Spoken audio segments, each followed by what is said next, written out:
Pán Hrnko, chceli ste povedať niečo k tomuto pamätníku na Slavíne? Pamätník bol inšpirovaný tradíciou tzv. Imakuláty. Imakuláta je Panna Mária s dieťatom, ktorá stojí na zemegule a má prišlapenú hlavu hada. Had bol ten vodca, ktorý bol príčinou prvotného hriechu, a tým, že Panna Mária porodila Krista, tak vlastne zabila alebo obmedzila život diabla.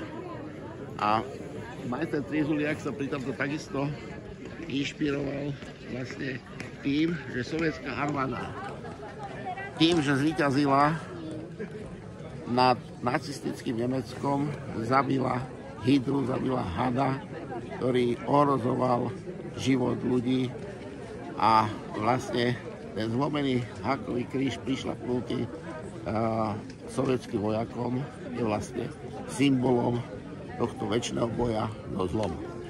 Ďakujem pekne.